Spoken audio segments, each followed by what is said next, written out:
Good evening, and that was right in your face then, sorry about that. And welcome to another night with Richie and Rogue, or should it be Rogue and Richie on the land of saints and sinners? And let me tell you, there is a community on YouTube that you need to vote for the above. Called a poll of. What did I say? Community. Well, whatever. Vote, please. Anyway, guys, it's amazing to have everybody on together again for another Wednesday episode where we bring the guests and you are our friends. And we are here to discuss what is happening in our country and in our local communities. It's time, guys, to raise the bar in discussion, and it is time for us to be proactive in our approach. We are being ridiculed by this Labour government, their abhorrent lies and their fraudulent repertoires.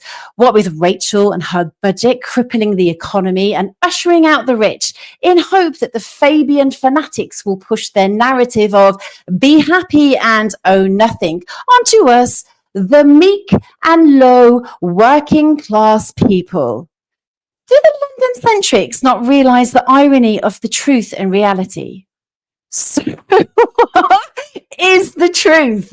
Tell me, what is the truth? The truth behind the eyes of those in power is dark, much darker than some people want to admit. There lays a cesspit of deceit and a multifaceted agenda that lays dormant, awaiting the breath of the Fabians to conjure up the beasts that will control this once beautiful and independent country. They are brazen and hostile in their approach, the enforcing and a new tyrannical, get my words out, Jojo, tyrannical schemes that are endorsed by the elite. Rachel and the economy, Lammy and the justice system, Kia, the digital ID, and who else? We've got Shabana Mahmood. What are they offering? Nothing. It's not revolutionary, but it's a thread of lies that has been proven to be an ongoing flow of an embedded narrative that drives their happy ending. It's time, not that happy ending, for goodness sake. It is not that happy ending. It is time to take stock, and it is time to take a stand, don't you think? And it is time to implore a momentum of great British power to rise up like a mighty phoenix and breathe Christ back into this nation once again. Welcome everybody. What a beautiful monologue that was. That was fantastic. Gee whiz. Can I do it again? No, you can't do it again. That was brilliant. Well, good evening and welcome everyone. I hope you enjoyed that introduction from the wonderful Rogue. Absolutely fantastic as ever. She has a way with words, doesn't she? Very theatrical and very colourful. Welcome. Is adjectives a word? Well, it is, yeah, isn't it? yeah. It is, yeah. Well, welcome to a Wednesday night. We got a cracking show tonight, but as you know, we always like to start with a funny video, Rogue, don't we? We do. But you want to just give them a little taste of what's to come tonight as people are jumping on and sharing the broadcast. That's kind of a hint to everybody tonight. What's happening? We got a special on me. We have actually got two special guests on tonight. One is being completely blanked out, and it's actually because he's hidden. In disclosure, he doesn't want to disclose anything about himself, but what he does want to do is share with each and every one of us what is actually happening. I am falling over my words tonight. Have you noticed? Can I blame menopause? Maybe. I'm going to blame menopause yet again. So Dave Atherton is also going to be coming on as well. And I love Dave. He's my favourite in the whole wide world. I absolutely adore him. And everything that he brings has just got such wealth of knowledge. And I absolutely adore having him on. But Martel, who is going to be coming on next after we do our little funny video? We have to say Martel is not his real name as well. We've had to hide his real name and his identity for his own safety and security. He is an ex-Muslim, of course, and he'll be exposing a mosque in Cardiff tonight. A lot more of that a little bit later, but let's first of all go to our...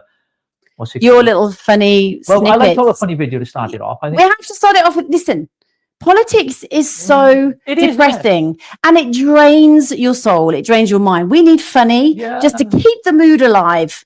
Yeah, so this is PMQs today.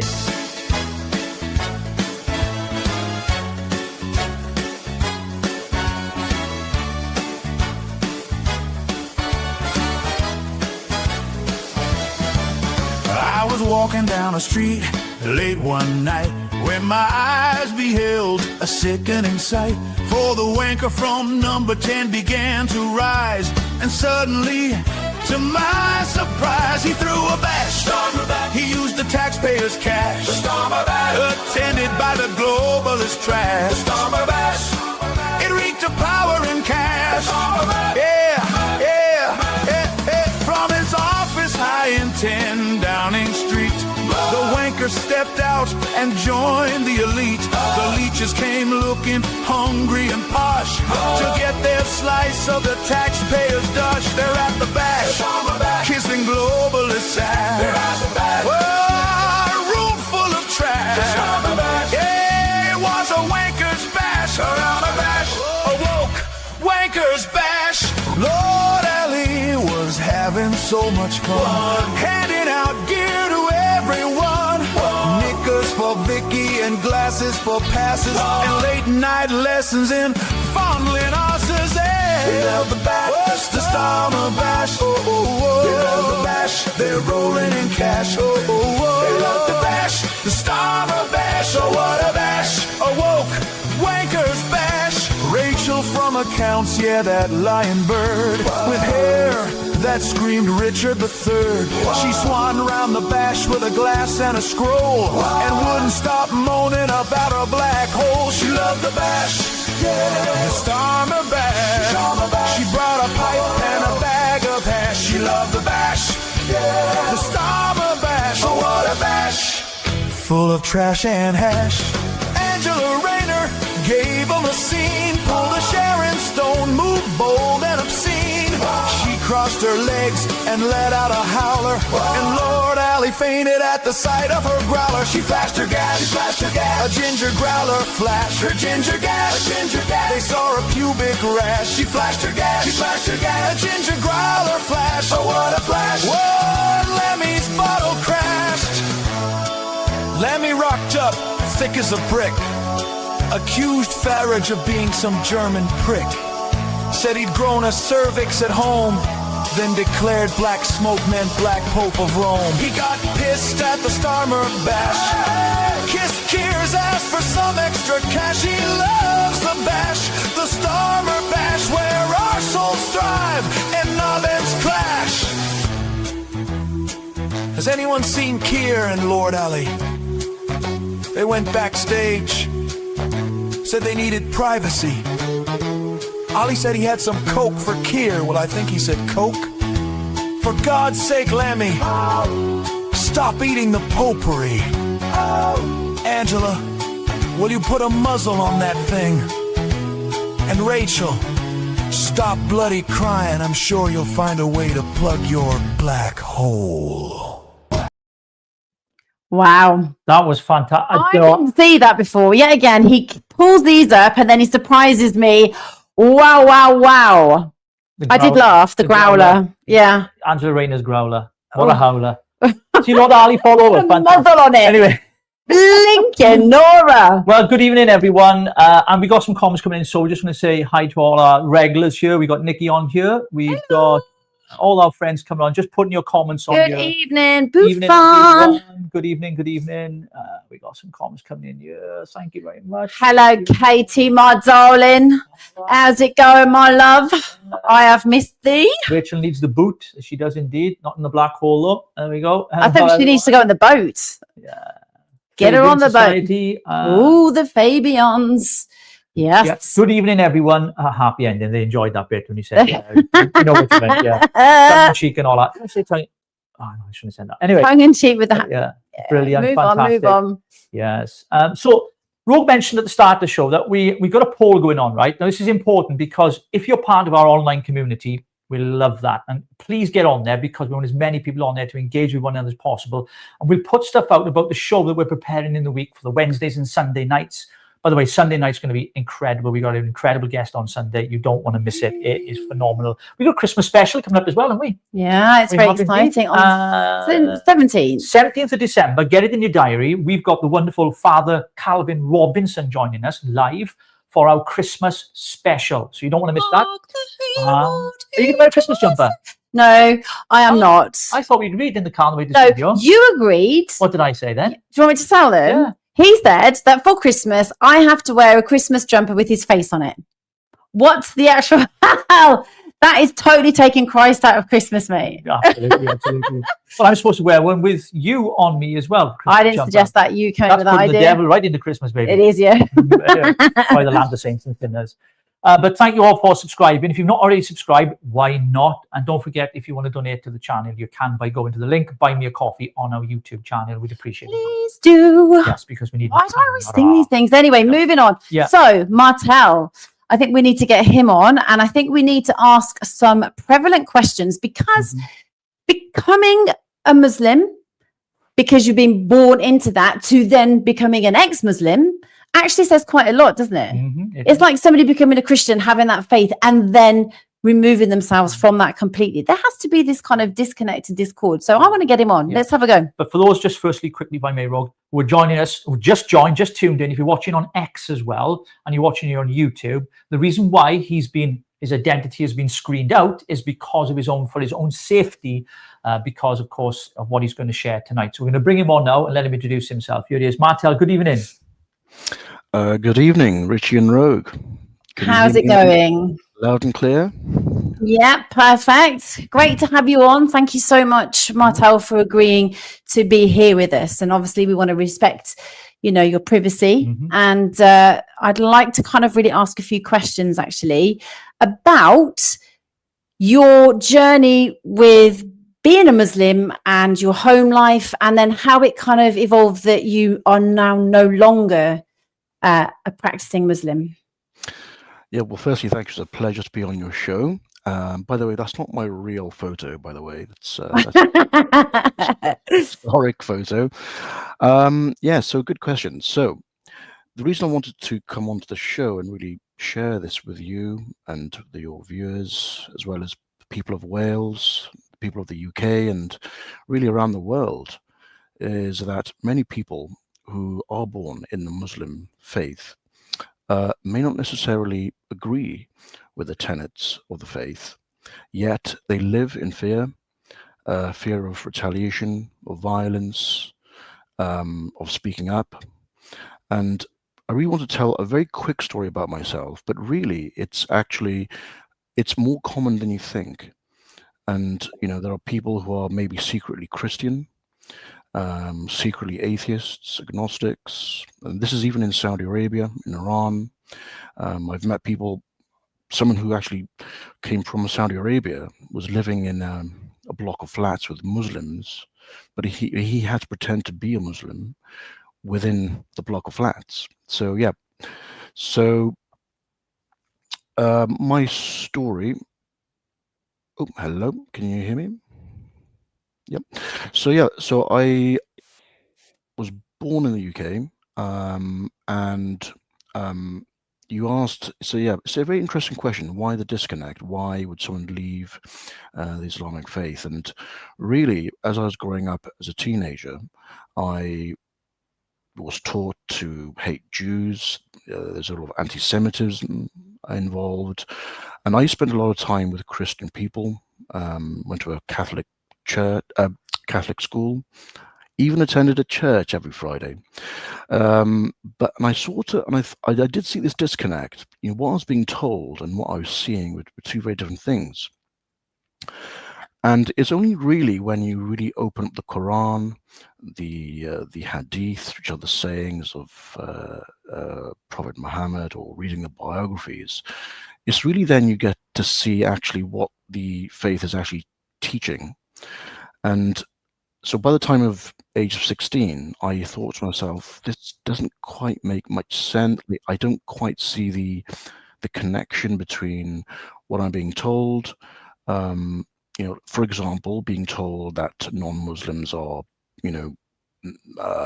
inferior, they're bad people, you can't be friends with them, you shouldn't socialize with them. We're not meant, and actually not meant to assimilate, actually. And this is what I wanted to touch upon, because we hear stories, every time you pick up the paper, watch the news, I don't know, some viewers may watch GB News, talk TV, and you see this again and again. You have the debate of assimilation. Well, if you go to a Muslim community, they're not going to say to you, they're not going to say to you that we don't want to assimilate. They will just say, yes, of course, we are part of this country, and we want to live together, etc. Yes, of course, there are many Muslims who do want that, but there are a significant portion of Muslims who do not want that, and they will not say it to a non-Muslim, and that's the point. And I mean, for example, if I get into an Uber ride, you should hear the conversations I have with the Uber driver. I have to pretend I'm a Muslim, so, and they actually say, of course, they actually openly say, these aren't the conversations I'd have with a non-Muslim passenger. And really what I want to tell the viewers essentially that things are actually worse than people think. Yes, there are many Muslims who are liberal. But how do you discern between a liberal Muslim and someone who may be harboring secretly extremist views? And so anyway, all in all, as I grew up, I thought to myself, this is not right. It's morally not right. The things I was told about Christianity, of course, were not true. And actually, that's one big problem of the Muslim community. They don't actually know much about the Bible. I mean, I'm not a Christian, by the way. I'm not sort of plugging Christianity here, but there is a lot of Muslims have a misconception about Christianity, about how the Bible is composed, etc. And I think that is part of the problem. They don't actually, and that if you don't know about the Gospels and the Old Testament, you're taught that these are corrupt scriptures, etc. And that's why a lot of Muslims, they stay as Muslims. They're not able to, as I did, they're not exposed to other religions. Yeah. I mean, there are a lot of people that will say, is this man for real? Because I'm trying to pronounce it right. Is it the Taqiyya? The Taqiyya? Yeah, the Taqiyya, yeah. The Taqiyya, okay, the Taqiyya. Yeah. So what it is that basically you're allowed to lie to hide certain aspects about yourself, and also for you to promote something, or if you're in danger. Can you explain it a little bit more so people understand it? Yeah, of course. So Taqiyya, I mean, by the way, I do encourage anyone who's watching to really fact check anyone or any person who claims to be a Muslim or a non-Muslim to actually fact check themselves to see what Taqiyya is. But essentially Taqiyya is, it stems from the time of Muhammad, in times of, well, let's just say that you get into a fuzzy situation. You get into a pickle where they had to reveal, say, where their army was or where their men were hiding in battles. And so the concept of Taqiyya was that you can actually lie to your enemy, you can lie to anyone really, in order to protect your military strategy. But over time, it sort of expanded into other areas. So when people hear of jihad, for example, so holy war or fighting, yes, you can. I mean, in modern warfare, it's the same thing, right? You can lie to your enemy, and that's where it stemmed from. However, as the concept of jihad was elaborated or expanded, it became sort of financial jihad or economic jihad or philosophical jihad. So it sort of spread into other facets of people's lives. So from military, it became economic jihad or economic taqiyya or sort of interpersonal taqiyya. So you could now, because war is waged not just on the battlefield, but through economics, through politics. And so that concept essentially spread through all facets of society. So now, rather than lying in war, you can now lie in politics. You can lie in interpersonal relations. You can lie for economic gain, and all this is really pointing to what it all streams into the one river. I would like to say is that it's the further it's for the progression of Islam, it's for the progression of the Islamic State, and for the Muslim Empire, or whoever wants to progress their Islamic agenda. So Turkey, Sure. yeah, it's essentially lying. So that's why there is concern that actually, when people have fears of Muslims saying, well, is he lying or are they lying? It's not unfounded. It has been used, and Muslims are aware of it. So yeah, it's a broad concept that all Muslims know about. Yeah, so we have a question here on the screen, and it says, please explain the taqiyya in context of Muslim Brotherhood and positions of power, such as politicians and civil service. Are they a threat? Who knows? That's the question, isn't it? I mean, because that's the whole point, is you don't know, because it's taqiyya. And that's why somebody who may be a Muslim, but who may be genuinely want to be in politics, may be accused of taqiyya. And really, it's this is the problem. The way to tell, in my experience, is you just see the fruits of people's labor. If, for example, you ask a Muslim if they condemn October the 7th, what do they say? How do they phrase it? Do they downplay it? Do they completely condemn it? And I think, for me, that's the litmus test of anybody. I know the late Christopher Hitchens once said, do you want me to defecate in the Quran or slaughter a pig in a mosque? I mean, are these the things that people should do to prove such things? But but I think people are rightly concerned about anyone who enters the civil service or any Muslim who enters politics. Look, I mean, if you look at the MPs now, currently, who are asking for money to build an airport in Mopir in Pakistan, they're asking for Islamophobia. These are ridiculous, outrageous ideas. I mean, any Muslim who says Islamophobia is a good thing, they're lying. For me, that is a red flag. And I think I've noticed that actually most people, when they have a red flag, they're pretty much spot on. Yeah. Martel, can I just ask a quick question? You mentioned the Muslim Brotherhood there. As you will know, Trump recently has prescribed them in the USA as a terrorist organization, and there's been a lot of pressure mounting here in the UK for a prime minister to do the same. Now, we did a poll, Rogue, didn't we, a few weeks ago, and it was overwhelming that people, said that they would vote in favor of prescribing the Muslim Brotherhood a terrorist organization here in the UK. Have you had any experience of them as an organization? Well, the Muslim Brotherhood are very, when it comes to the UK, they are a little bit more smart. They have there is another group called the Hizb ut-Tahrir, who are, I think, proscribed. And I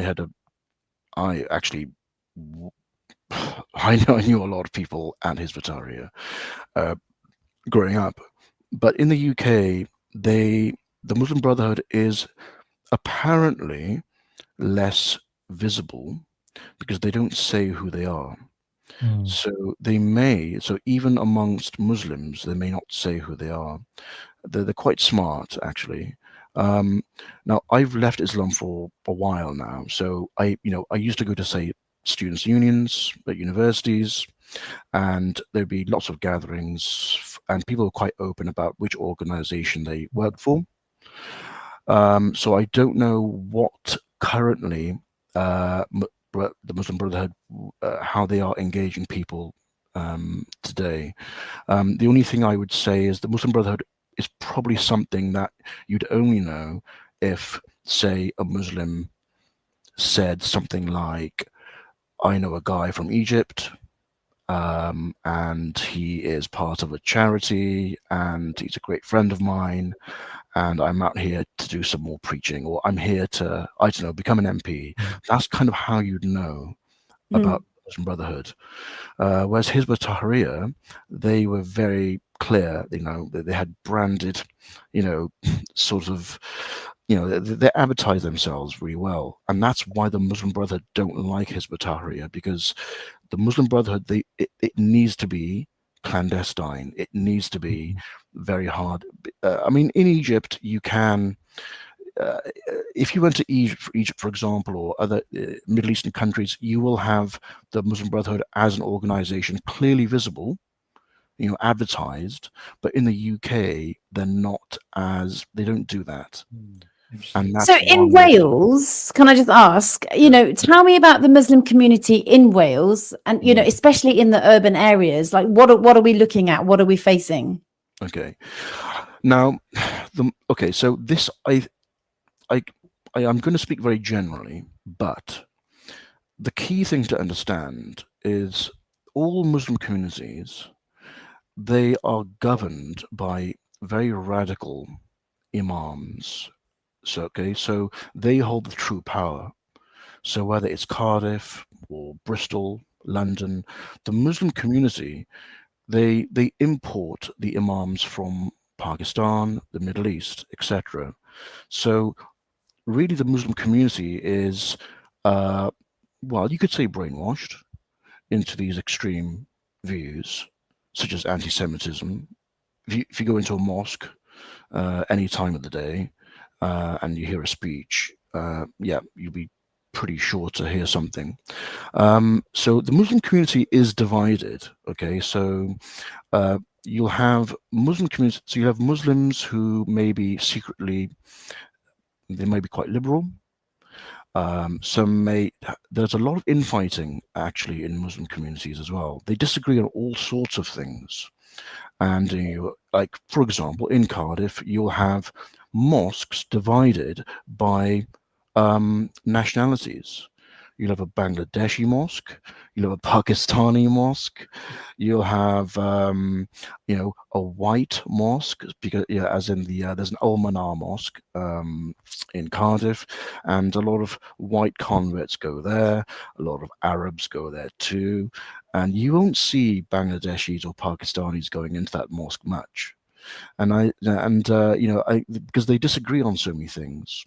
And so, but the second thing is that the one thing that unites them all are these extreme preachers. They're all the same. They're all the same. So we've seen them in New York. Yeah, we've seen them very, very evangelistic, and yeah. We were saying it's a bit like Billy Graham in the Christian sort of remit. They're literally on the street preaching, and it's like a real I mean, speaking of Cardiff and Wales, I think the last census in 2021, there was 67,000 Muslims living in Wales. I think around 2,000 Jews. I mean, so there's a real contrast there, isn't there? Yeah. So it's only a small percentage in Wales itself. But you've had some experience of a mosque personally that you used to worship at. Is that right? And we're going to go into this story because it is a news item. It's been out in the news as well. It is a mosque in Cardiff that you know lots about. Would you like to tell us about that, Martel? Sure. So it's the Al-Manar Mosque, and it's in Cardiff, and that's the mosque where I was talking about a lot of the white converts go, and a lot of sort of ethnic Arabs also go to that mosque. So yes, if you walk in, you'll see some very fair-skinned people, essentially. Now that it's seen as one of the most extreme mosques in Cardiff, because essentially that's where they get the best speakers, they get the best they get the most sort of renowned imams who come as guest visitors, and so it does attract, you know, the essentially, you know, the stars of the Islamic world. As I said, Bilal Phillips, who's a very famous preacher in the United States who is seen as an extremist, attended that mosque a lot when he was in Cardiff because he was doing a PhD there. So yeah, it's a hotbed for extremism. Now, I've been to that mosque, and they the news article. So I think in 2023, the Charities Commission, they produced a report, there was an inquiry, essentially saying that somebody had posted a video, or they shared a video about the October the 7th attacks, Yeah. essentially glorifying the attacks. And the person who shared the video, their excuse was, well, I only heard the audio, I didn't see the video. But the inquiry still concluded that that wasn't good enough. Like the person, he should have known, even from the audio, it was very clear that it was glorifying terrorism. Now, why is this important? Because this is exactly how a lot of Muslims feel, not just in the Al-Manar Mosque, but pretty much most Muslims that I know. Yes, there are a few Muslims who may abstain, or they may say, well, it's it's not good, but it's not that bad either, because because a lot of Muslims, they don't quite know where to put Hamas. Are they terrorists, or are they freedom fighters, essentially? So this Al-Manar Mosque is a good illustration of someone actually getting caught with their pants down, resending a video that the Charity Commission had clearly thought or had concluded was extreme. Yes, now typically, yes, they got a slap on the wrist as usual, because the Muslim community seems to get away with a lot of things. But I think it's a good illustration as to how actually Muslims may feel. These, unfortunately, there aren't many that I know of incidents where things will come up in the news where people are caught out doing these things. But I think it's a good starting point, I think, to look. Look, as you said, 67,000 people in Wales, and still they managed to post an October the 7th video. So can you imagine how, in larger communities, what people would be doing, and how people feel. And yeah, it's and from my experience, look, what I would say to any viewer is go and speak to Muslims, challenge them, and honestly, you will see that at some point they will. Of course, what I'm trying to say is, if someone is a genuine liberal Muslim, you can kind of tell after a while, after knowing them for quite a while. But if you sort of challenge a Muslim, speak to them, you can kind of get an idea about it. For example, show them the article about the Charity Commission, ask them what they think. I think it's easy for you to kind of discern, whereas I would not really know how to discern. I'd be like, are they, aren't they? And there's like this constant fear, because if you look at the ratio, obviously at the moment with the terror attacks, the rapes, they're kind of disproportionate, like representation, isn't it? And I'm just trying to understand, why it's like the Muslim that are kind of sort of coming forth in that, and how, the fear is there. And there is a clear divide. What is it that we can do to truly discern? I know you've said sort of like asking about certain things, but anybody could lie, and I want to believe people when they say certain things. But how is it that I can really look at somebody and truly get an understanding that they're not telling me the truth? I personally think Muslims need to be challenged. You see, look, Muslims are so used to not being challenged. Okay, they get an easy ride. of course, some Muslims will argue, well, we're still being persecuted, or we're still being attacked, etc. But how many? But the actual religion, it doesn't get criticized. It's immune from criticism. So, Yeah. so when you say, how can I discern? Well, the only way you can discern is by really challenging what they believe. And how do they get their beliefs? And why do they believe the things they believe? For example, if you want to ask a Muslim what they think about the October the 7th attacks, how long will it be until you're called an Islamophobe? 5 minutes in, 10 minutes in, and the conversation stops because suddenly you're being antagonistic, you're being unfair, and it's what I've noticed as well is that I think a lot of people in the West, I'm talking about non-Muslims here, but they haven't read the Quran, they haven't read the Hadiths or the biography of Muhammad. And because they haven't, I mean, by the way, the Quran is an extremely boring book, so which is one of the reasons why it's such a difficult read. I mean, halfway through, you'll probably want to throw the book across the room out of frustration. And so I think because the people haven't actually read, there are a lot of Christian missionaries, but I think the best people who know about Islam are Christians or Christian missionaries. They really do read. They actually go through the efforts of having to read the stuff. And I think if more people, I'll tell you, there's one person who has read the Islamic scriptures a lot, is Mr. Tommy Robinson. Yeah, and we've got Dave Atherton. He's also going to join us in a second, and I think he'd like to ask you some questions. But he's also had a good read, and I think it's really important that, like you said, people need to be challenged because I think there is a fear, to actually even challenge people. I wouldn't want to go and challenge people. And I'll tell you why. And I have said this story before, and I'm going to repeat it on the basis that I feel it's really, really important to sort of understand.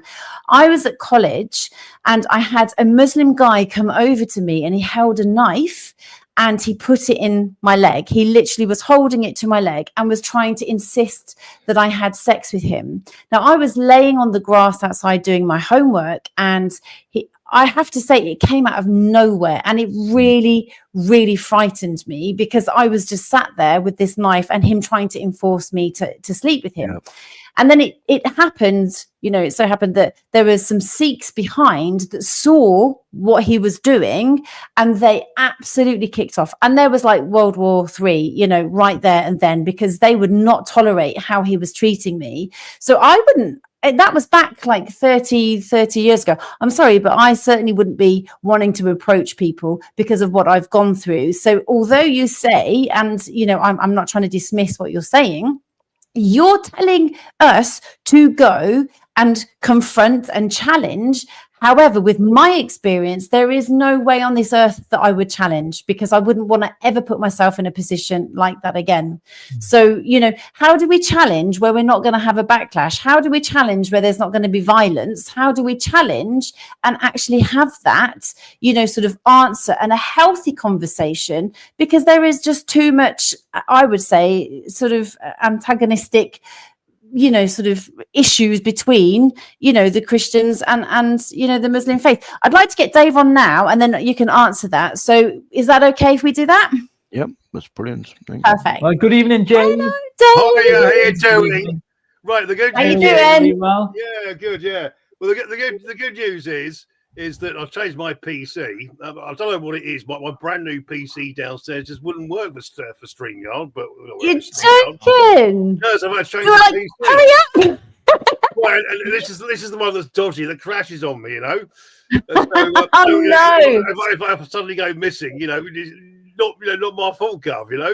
So welcome to the show, David, and here's a round of applause. thank you. There we go. I think Martel must be Martel, the Frankish leader and founder of the Holy Roman Empire, who defeated the Muslims, the Moors, at the Battle of Tours in 32, I think. Yeah. Yeah, he did that's right. indeed. Yeah, So look, yeah. Dave, how do we challenge? We have Martel saying that we need to approach and we need to challenge to discern, who's real and who's not real. How do you challenge somebody this day and age? And how can a woman challenge? I certainly don't feel comfortable doing it.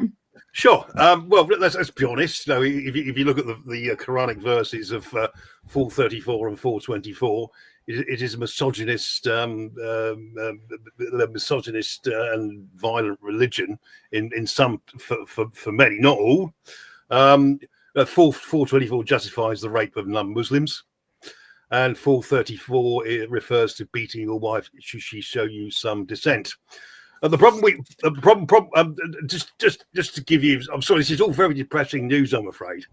I read a report from America it was dated December 2011, and they found that 80% of mosques in America taught jihad. Mm-hmm. 80% of American mosques are headbangers, and well, the major problem you have with Islam is that the extremist tail, about 20% of them, wagging the moderate dog. There are very few, if any, moderate British Muslim organisations in this country who say, look, mm-hmm. All the grooming's wrong and all the the vast majority of Muslims, virtually all Muslims condemn terrorism. But where was the outrage? For the 30-year cover-up of the rape of 500,000 white working-class girls, and as I say, and because the militant tail wags the moderate dog, no one is prepared to stand up to them, and with these militants, there is no sit down, have a discussion, meet halfway and find a compromise. With them, it's either you chop their head off, or metaphorically speaking, or metaphorically they chop your head off. You cannot appease. You cannot negotiate with these people. The only thing you understand is strength. Yeah. So Stu's asked a question: how do we challenge when we get called racists and then we get locked up? Like, how do we actually challenge? I'm really interested, Martel, how you honestly think that we can do it. Unfortunately, it's a challenge, and every day that goes by, we're losing our freedom of speech. Mm-hmm. We're losing the ability to challenge. And the reason I said we need to challenge is because it is a war. It really is a war. And it's a war of ideas. The late Christopher Hitchens once said that they will remove everything you like and take everything away you love, and it'll be cultural suicide. Mm-hmm. And this is the state, and this is the point mm-hmm. we're at. We are mm-hmm. at the apex, I would say, of so many. I mean, we are in a downhill spiral, mm-hmm. and we need.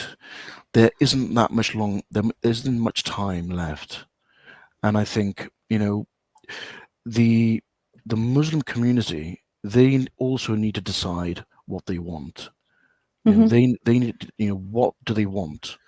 You got the Shias, the Sunnis, you got the liberal Muslims, the extreme Muslims, the half-baked Muslims. They don't know what they want. I mean, there are some Muslims who there are even some Muslims who will just go with the flow.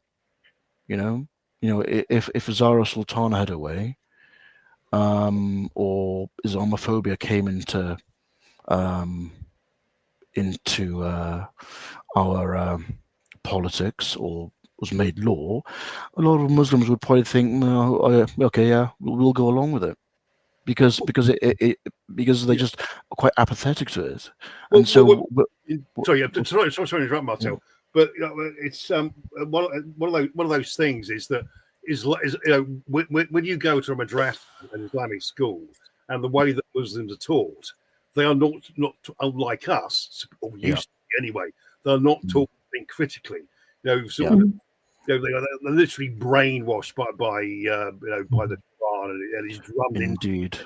and they have to repeat verse after verse verbatim until they get the message right. You know, and this is one of the things that I think this is the problem with the so-called Islamophobia. By the way, Islamophobia was the invention of the Muslim Brotherhood from the 1960s, and they've infiltrated the Muslim Council of Britain, which is believed to be one of the advisors on the definition of Islamophobia. You know, really, I'm not being funny. If you look at the work of, I've got the name of the UAE guy, but you know, the Muslim Brotherhood in many Islamic countries is banned. Is a prescribed organisation because they're so vile. Their tentacles spread so far that and Britain is probably the leading Islamist nation in the world. No, it's an appalling situation that we've allowed ourselves to get into. You know, sorry, but I interrupted. No. Sorry, I was just agreeing with you. I just want to quickly say something. So when I was around 15, I don't know, maybe 17 years old, a common thing that a lot of Muslims would say is that they would say things like, I mean, they would say it with a smile. They say, "Well, Britain is soft. You know, Britain is, you know, we can do this work. You know, we can we can make changes to this country very easily compared to other countries." And you know, those words still haunt me till today, because this is exactly what's happening. And you know, the Muslim Brotherhood is it as you mentioned, David, it is infiltration. It sounds like a conspiracy theory. Oh, infiltration, but it is infiltration. I mean, you had was it the interim head of Ofcom? No, not Ofcom. Ofsted, isn't it? Yeah, Ofsted. Yeah. Who was a questionable Muslim who I would like to know what his views are on children. You know, I don't know. It just seems a bit weird. And I just feel like, sorry, and I'm just going to say, I just feel like they're coming in like petulant children, demanding that they want this changed, they want that changed, and they're having tantrums if they don't get it. And like the dogs, they're wanting to have the dogs banned. They're wanting, sort of for their women to wear the clothes. I mean, I think I shared a video with you, Dave. There was a woman actually in I think it was Belgium, and she was walking along and she had her arms sort of open, and she had everything else on just apart from her arms were bare, and she got absolutely battered in the middle of the street, and it was an absolute disgrace. It was just awful to see that. There's a lot of demands and there's a lot of pressures, but the problem is that Keir Starmer is allowing this. Labour are opening their arms and saying, and Wales especially, we are a sanctuary here, aren't we? Just welcome everybody, welcome. The problem is actually affecting everything that we are doing.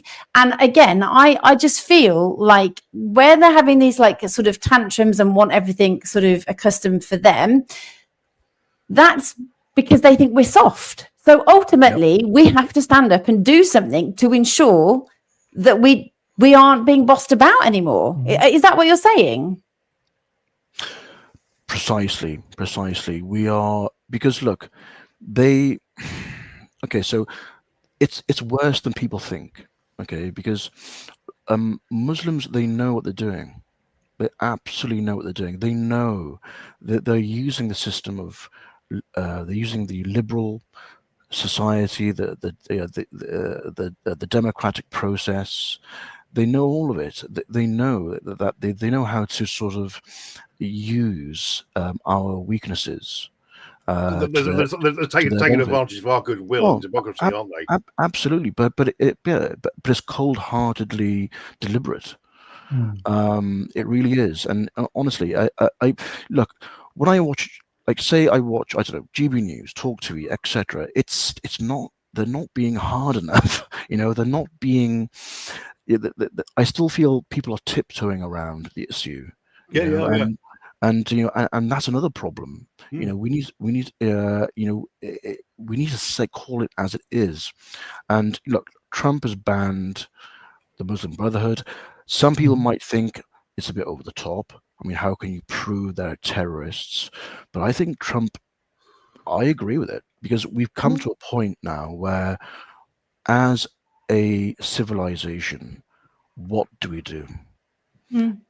Do we still continue with our liberal, democratic sort of procedures and allow people to take advantage of us? Or do we slightly bend the rules, as Trump, I think, is doing, and say, look, we have enough concern or to infer that these people are linked to terrorism? And it's come to a point where, unfortunately, we have to make these decisions and say, well, actually, you know what, we need to actually, even though there may not be there may not be hard evidence that they're committing terrorist atrocities, but we still need to do something. It is desperation. It is absolute desperation. Well, let me make a controversial remark here, if I can. Because the blob, the establishment in this country, won't deal with militant Islam, maybe because it will spark civil conflict. I'll be polite. I'll move on to civil war in a moment. Because they won't confront these people, and two-tier policing. Christian preachers get arrested daily in this country, whilst Muslim fanatics can go out and preach on the street any day of the week. On Saturday afternoons in London, you can call the genocide of Jews in Israel and everything else. So, really, if you look at the work of David Betts, he's a professor of modern urban warfare, King's College London University, and he said we are heading towards civil war. I think that might happen within 10 years, whereby we as a society are so put upon with two-tier policing, two-tier justice, and everything like that. Either the government will deal with them, or we will have to try and deal with them, and we will pay the price, like Lucy Connolly and Wayne O'Rourke. But let me get to the point. I think we are facing an existential crisis here, whereby if the government is not prepared to roll up its sleeves and sort things out, we are faced with living under an Islamo-fascist regime, or the only other way we can deal with it is to have a secular fascist regime. You can do there is a whole number of things you could do to deal with the Islamist problem, and that is ban cousin marriages. Don't pay benefits to 2, 3, 4 wives. Exactly. Yeah. And the ultimate expression will be like in America. If 80% of our mosques are that radical, that extreme, they had to be closed down. Ban halal meat, which I think is completely and utterly barbaric. That's a slam dunk for a new law. Whenever I see something in Parliament about cruelty to animals and things, until you ban halal slaughter, there is no point. There's utter hypocrisy and utter double standards we have in this country. And if we've got to go on a regime of vigorous voluntary repatriation, so be it. I always thought that there was a significant majority in Muslims country that were quite reasonable. But when I saw what was happening in Tower Hamlets when the UKIP rally got cancelled, and there were literally hundreds of male Muslims who turned up in an aggressive, nasty display out there. Now, you only have to think the young people are more radical than their grandparents, and they really don't want to integrate. They really don't want to fit in, and all they want is to be sheeple and follow the radical imams and clerics and create an Islamic caliphate. So somebody's here said, look at what's kicked off in Ireland. I actually posted it on TikTok earlier about what was going on, and I got a blinking strike. Flipping ridiculous. It's like we're not allowed to expose what's really happening. So in Ireland, they're all kicking off. I mean, you've seen that, haven't you? Yeah, I've indeed. Yeah, I wrote about it extensively yesterday. Yeah, Sinn Féin.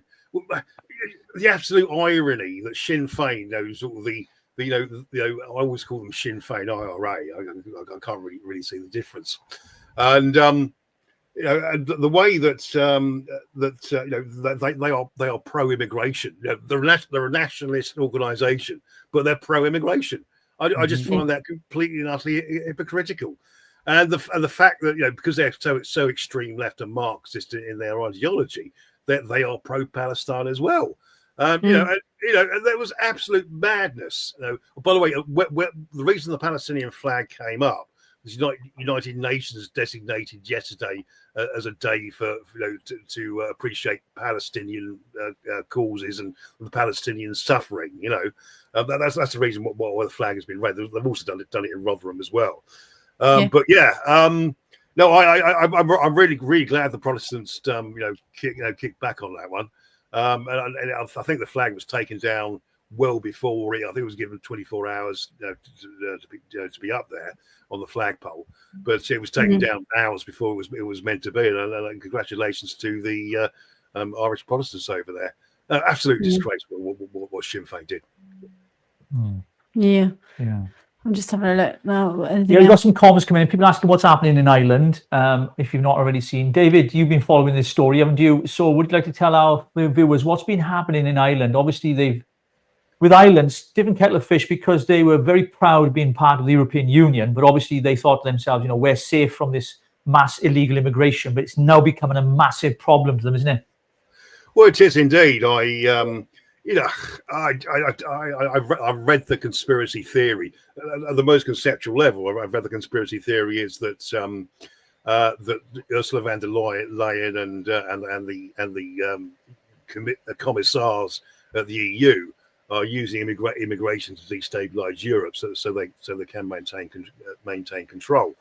And Ireland, I don't like sort of talk about globalism and globalist puppets and things like that, but that's the only thing I can think of.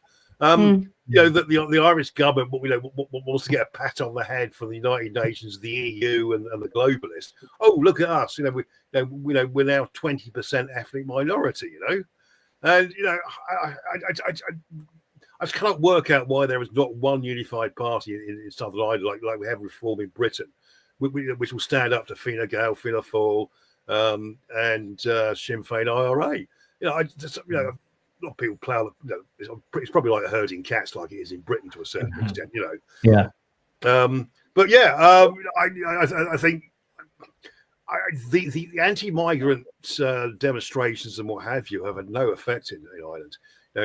Mass immigration is still going on at a pace, and the reason why the Marxists of Sinn Féin and the left want immigration because they think they can maintain control, they can destabilise the country, and they think they're in charge. Yeah, that might happen to a certain extent, but if you look at what happened in Iran in 1979. The Shah Peacock was deposed in 1979 by the British, the French, and the Americans. Absolute madness, because they wanted cheaper oil. Absolute madness. But anyway, what happened was that the leftists in Iran allied with the Islamists under Ayatollah Khomeini, and once Ayatollah Khomeini had set his he was safe in his seat as being the leader of the nation. Beginning in 1981, they went. The Marxist slogan was Marxism with an Islamic face. It was supported by students. It was supported by students and all the usual suspects on the left.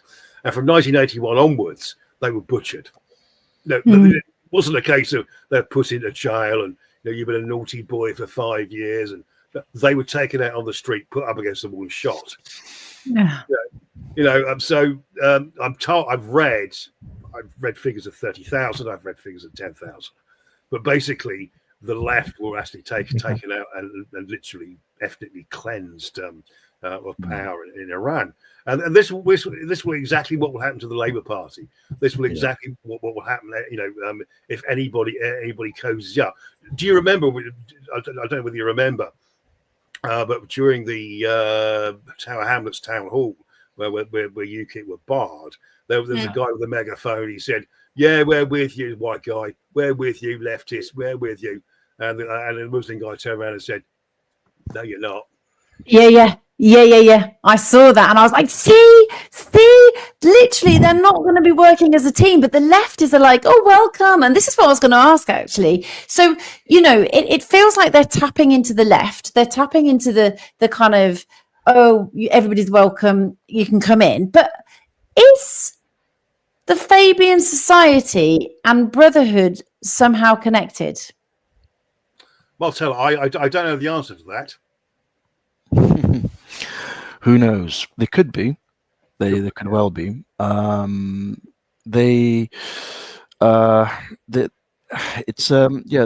Brotherhood are very intelligent because they will connect to anybody, even if it's loosely. If they need to use the Fabians, they'll use them. If they need to use the Marxists, they'll use them. There'll be the chameleons. There'll be the parasite that will eat into the host and wear them as a coat after they've killed them. But it's a good question. I don't know either.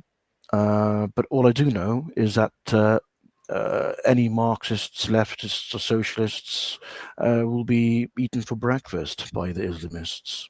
Whether it's in Iran in 1979 or Ireland or UK in 2025, it'll be the same outcome. Because By the way, my instinct with regards to the Fabians and the Islamists, I would say the Fabians probably don't. Now, the Fabians like sitting around a fire in Hampstead, doing some mental masturbation. You just imagine Ed Miliband, discussing his plans for net zero in Britain. He's a socialist. He's rich enough to be a socialist. So they wouldn't have any grubby Muslim around their house, sharing the conversation. So I very much doubt it. I mean, is it sort of Jeremy Corbyn, Hezbollah type leftist that George Galloway, the people who have most contact with the Muslim population in this country. So he's sort of a posh middle class, Notting Hill set or Highgate. Yeah.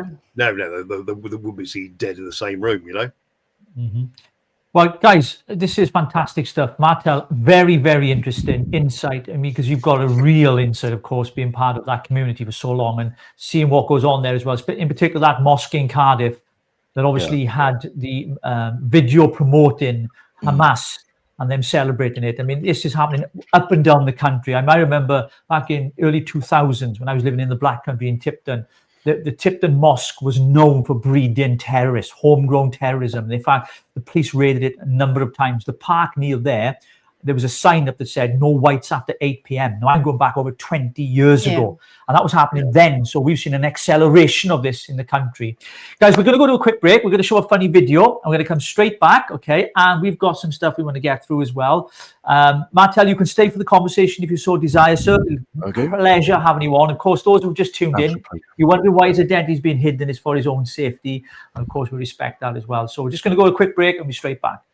Where are your Christmas trees? Sorry, that's offensive. We only sell evergreen trees now. Oh, what a joke, this country. Ben, what are you doing? Changing the evergreen trees back to Christmas trees, how it should be. Merry Christmas, Ben. That's offensive. You're not allowed to celebrate Christmas in Britain anymore. What a joke. What's next, honestly?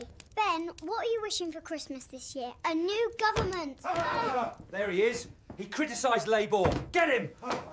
Santa, what are you getting us, Starmer, for Christmas? A big lump of shit, that's what. Ben, what do you want for Christmas? Labour out. Oh, know. Me too. Ben, why have you decorated your room for Christmas in November? I don't believe in calendars. Merry Christmas to me. Are you excited for Father Christmas? No, Christmas is offensive and we need to respect the illegals.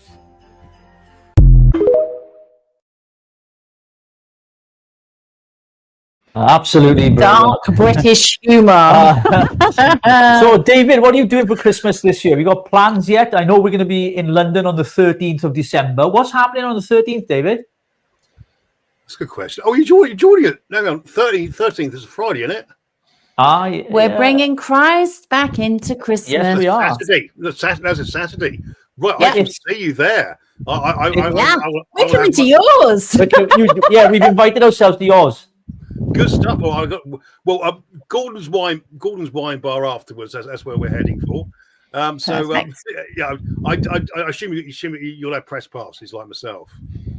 like yourself. Yeah. Just to say to our viewers, there is, of course, a carol service, a Christmas Christian carol service being put on by Tommy Robinson and his team on the 13th of December. It's all across social media, so check that out. And we'll be in attendance, won't we, Rogue? We will. Look out for us. Please look out for us. We'll be there with our camera and with our microphones, interviewing people as well, but obviously enjoying the occasion as well. It makes a change, doesn't it? Yeah, I like to sing and give my Christmas carol spirit. I absolutely love singing. No, I don't. I'm really looking forward to the 13th, and isn't it good that that we are rediscovering Christ and we're rediscovering our religion?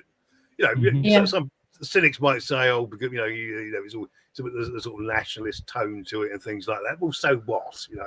Absolutely, so what?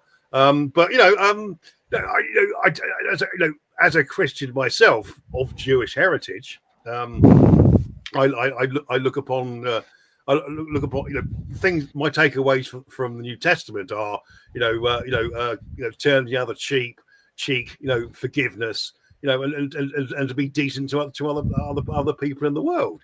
Now, I don't want to chop people's head off and be nasty to anybody. Why not? So, yeah. Did you say why not? Martel, yeah.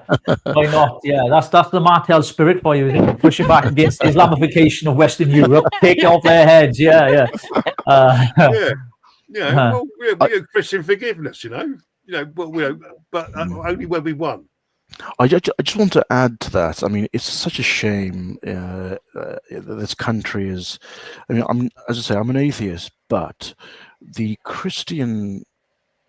Christianity that has built the mind of the West. And I don't know if you haven't noticed, but I was in Tesco not long ago, and I saw something like they were trying to sell, I think, the mince pies, but they didn't want to call them Christmas, or I think they called them Merry Pies. Oh my God, I can't even deal with that. And I can't. I know, and I just thought to myself, what is going on? What is going on? And it's such a shame. It's placating. It's placating and actually trying to ensure that we don't offend. This is bullshit. This is absolute bullshit. We need to be us and live how we have lived and not start treading on glass or, trying to protect. We just can't do it. I can't do it. It's just wokeism on steroids, isn't it? Let's be honest. Yeah. I want Christmas back, Yeah. I want the manger. I want to see Jesus being portrayed at Christmas. I just, the stuff I saw in the 80s. Yeah. I want that back, and it's going. It is. Absolute shame. It is. I just want to talk about actually. Today was Wayne Broadhurst's funeral, wasn't it? Did anybody? Was there a live? Did anybody attend? I didn't attend it. I didn't know it personally, so I thought it was inappropriate. But he was in my thoughts and prayers today. Yeah, we had a minute silence, didn't we? When we just basically sat with it and just. Again, I still can't understand why his name has not been mentioned. They have not mentioned his name. And you know what? I think a lot of people turned up today and we paid our respects in our own way, but it's just horrendous to know what he suffered, an innocent man, but today he was laid to rest. But this goes to Martel's point, doesn't it? When we've had so many people en masse come to our country whose culture and civilization is ancient, actually, and they practice it here. And I've always said this, that, you know, Islam is not, well, a new term of mine, but I picked up somebody else, I'll tell the truth. Islam is not a religion, it's a civilization. And they want to impose that civilization upon our Western culture. And they want to erase our history. In fact, they want to tell us our history was bad and their future is better. And their whole idea of a caliphate and jihad, as Martel has referenced tonight, is the complete and absolute takeover of all Western civilizations, as they believe theirs is superior. And in so doing, they will infiltrate education, parliament, all tiers of society to make sure they convert the masses to their culture and to their civilization. And I think politicians are fast asleep at the wheel and are headed for a huge car crash unless they can get a grip of this, because many people believe, and I do too, we already have sleeper cells in this country. Mark my words, they're already here. Many of them are in hotels being paid for by the taxpayer, £6 million a day to keep them in there, with mobile phones, golf club membership, all kinds of crazy things. And I think the public are seeing through this, David, Martel. They've had enough. But Parliament and politicians, there's a few that obviously recognise this, like Rupert Lowe, Ben Habib, hopefully for Advance UK in the future, he'll be at number 10. I know, Dave, you might differ on that. You've got your own political views. We all differ. But even I understand that all these political parties that stand against open border policies, we should support them. There should be a cross-party census on that, because it's a clear issue. But going back to my main point, it's not a religion, it's a civilization upon which they're trying to impose, Martel. That's a good way of looking at it. I mean, if you go to the British Library or the British Museum, I think it's the British Library, you'll see a section called the Islamic world. Now, interesting, because why isn't it called the Muslim world? Why is it called the Islamic world? It's deliberate, because as you say, it's not. They're not trying to say it's a religion. They're trying to say it was an empire. They were a people, and in that respect, Richie, yeah, you're right, because the Islam is more than a religion. It's a total solution to mankind, prescribed by God. It's both secular and religious, isn't it? Whilst in Britain we have a separation of church and state, with Islam it's both. It's both. It's completely and everything is dictated by God. So yeah, you're right. It's but that's why people, and I mean Jewish people, for example, they call themselves, they see themselves as Jewish by blood or by association, and I think Muslims see themselves in a similar way, in that they are sort of brethren, brothers and sisters. So whether there's a Muslim in Indonesia or a Muslim in Mexico, they are one. They are one unit. It's called the Ummah. And the Ummah, as they call it. For them, it's a complete ideology. It transcends race, border, everything. And so for them, Islam really is, it's more than religion. In fact, it transcends it. The Christian religion is very different. All religions are sort of, it's a very, see, Muslims don't see religion in the same way other people do. A Christian, the way Christianity developed, for example, it developed in a very, very different way to Islam. Islam developed as a total doctrine. It controls who you sleep with, how you go to the toilet, which foot you use to enter a bathroom. It's absolute total control about what you insane. Do. Yeah. Which foot do you have to go in with? I think you have to use your right foot first, but I may have to brush up on my hadith. Yeah, I have to brush up on my hadith. But yeah, but these are all things that you'll find in the hadith collections, which is why I always encourage people to read as much of the hadiths, the Quran, the tafsir, as much as possible, because you really will get an insight into, you'll actually get a lot of answers about, what's going on in the world. You'll suddenly start to sort of think, okay, because Muhammad did that, or the followers of Muhammad said to do this, or why is there, as you say, why is there taqiyya, why are there wars, why do Muslims target children? It's not by accident. It's all in the literature. Absolutely, yeah. Dave, can I ask one question? Go on. Right. Advanced UK Jenny here says, our leaders have walked us into this situation. I actually don't believe they're asleep.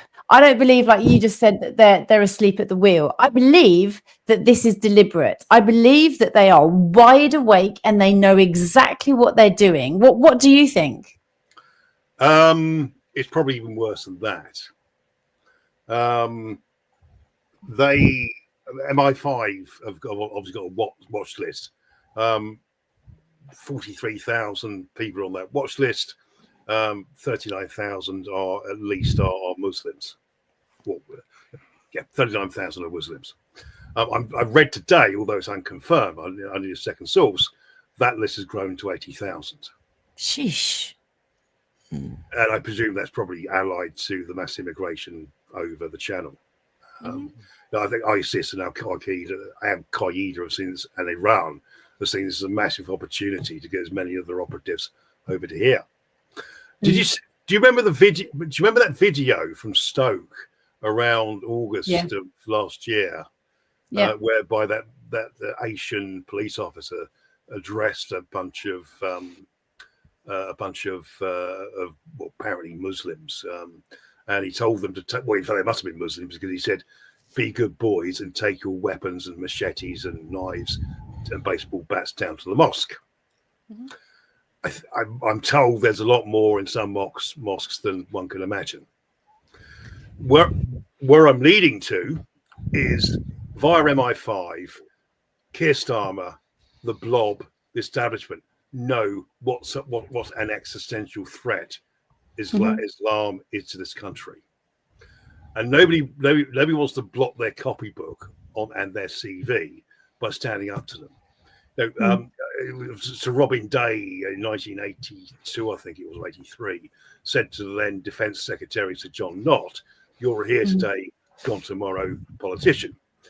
People like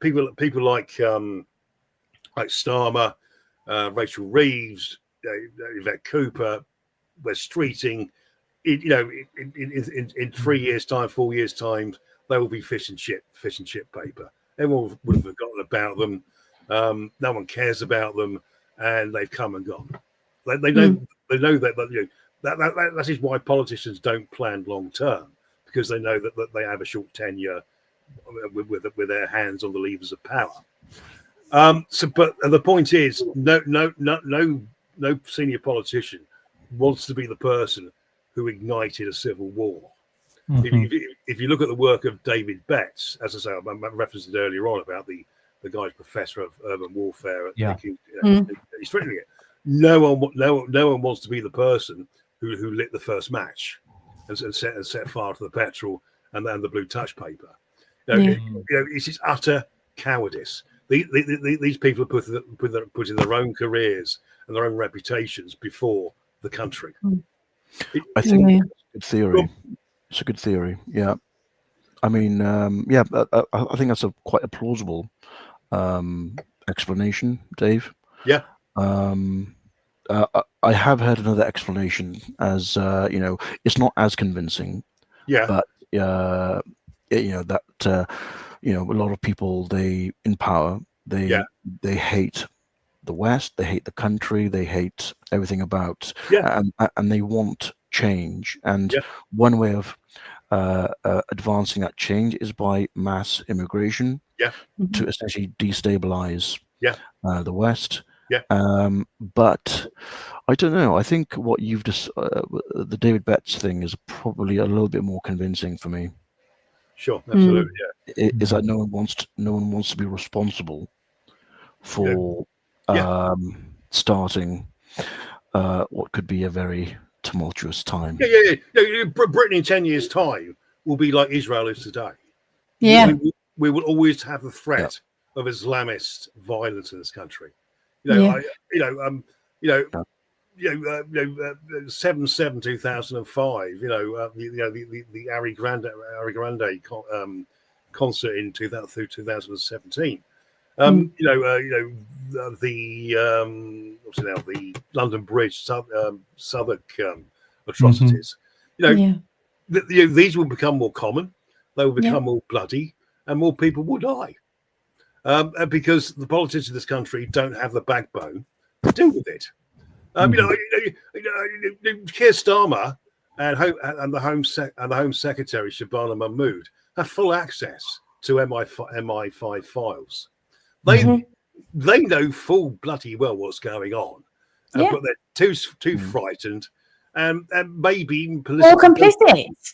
Yeah, indeed. Yeah, that's a good word. Is it frightened? I don't think it is. I just cannot get my head around that they're too frightened, because they are all part of this program that is now happening here. I can't. No, I'm sorry. They're not asleep. They are wide awake. They know what's happening. They're not frightened. They are doing this as a deliberate act, and we are the ones that are suffering.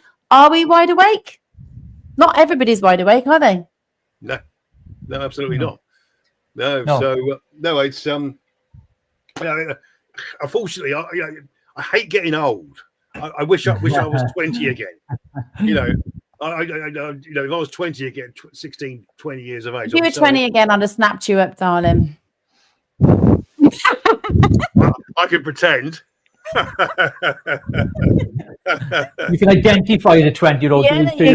It's 2025. Talking to Keir Starmer, Dave.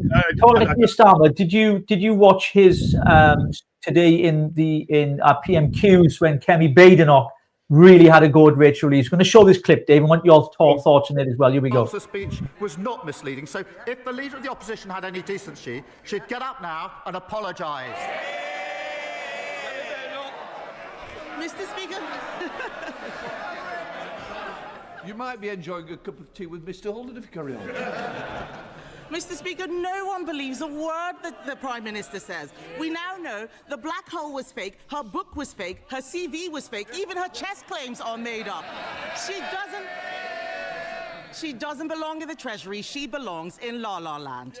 They raised taxes on working people, that's £16 billion, was to increase benefits to protect them from their backbenchers. La La Land. She's bloody brilliant, isn't I thought she was great today, David. Well, you got to say, Kemi Badenoch has found her mojo recently, hasn't she? I see the Tories are slightly inching up in the polls as well at the moment. To be fair, the Labour Party, or the Labour government, I should say, is a bit of a soft target, though, isn't it? I just cannot believe that Rachel Reeves thought it was expedient to transfer money from the wealth-creating people of this country to people who are virtually entirely dependent upon welfare. If that's not reversed at the next general election, we ought to be shot for it. Economically, I'm a classical liberal. It is absolute folly and a waste of money to transfer money from the productive sector of the capitalist side of things to government control. It's going to be wasted. It's inefficient. It's useless. It is making us all poorer people. And the more the government spends, the more backward we will become economically, and our decline will need to be even more managed. It's for example, let me compare Britain to Singapore. Singapore's got a population of about 9-10 million, that kind of thing. And the government went mad during the COVID pandemic. It spent 18% of its GDP. Normally it's about 14, 15, 16%, around that figure. In Britain, the government spends 47%. And after this budget, 50% of all the wealth that we create in this country is spent by the government. 50%. But in Singapore, their income is 50% higher than us per capita. They live 3 years longer than us. They don't have the National Health Service. If you want medical treatment, it's based on your ability to pay, and it is also the least corrupt country in the world. And if you're a woman, you can walk around at 2 o'clock, 3 o'clock, 4 o'clock in the morning, and no man will molest you. Exactly. Mm-hmm. I always remember, it must have been 20, 30 years ago, this American guy had gone over to Singapore, and he spray painted a few cars. And, and probably this country probably just get a slap on the wrist and get a community order. The guy had to endure 50 lashes from a rattan cane.